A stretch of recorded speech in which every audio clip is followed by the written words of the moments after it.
సాధారణ జలుబును వైద్య శాస్త్ర పరిభాషలో నాసోఫెరింజిటిస్ అంటారు. జలుబు సోకడానికి ప్రధాన కారణం వైరస్లు. దాదాపు 20 రకాల వైరస్ల వల్ల జలుబు సోకే ప్రమాదమున్నా ప్రధానంగా రైనో వైరస్ వల్ల ఇది సోకుతుంది. ఇది అంటువ్యాధి, అంటే గాలి ద్వారా, స్పర్శ ద్వారా ఒకరి నుంచి మరొకరికి సోకుతుంది.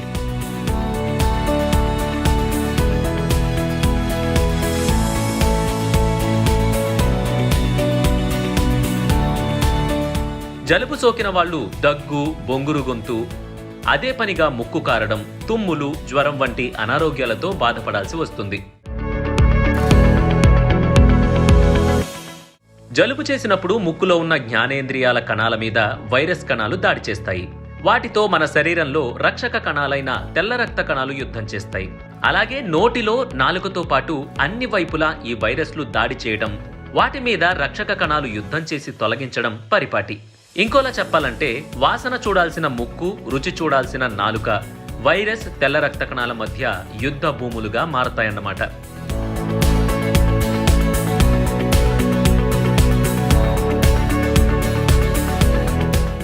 అలాంటి పరిస్థితుల్లో తిన్న ఆహార పదార్థాల్లోని వాసననిచ్చే అణువుల్ని, రుచిని కలిగించే రసాయనాల్ని ఆయా ఇంద్రియాలు, వాటిలోని కణాలు సరిగా గుర్తించలేవు. అందుకే జలుబున్నప్పుడు వాసన, రుచి మందగిస్తాయి. నోరంతా మందంగా తయారవుతుంది.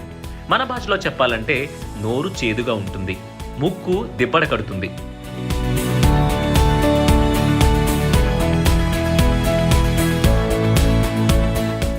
అదన్నమాట జలుబు చేస్తే వాసన, రుచి తెలియకపోవడం వెనుకున్న సైన్స్. మరి ఈ వీడియో మీకు ఎలా అనిపించింది? కామెంట్ చేయండి.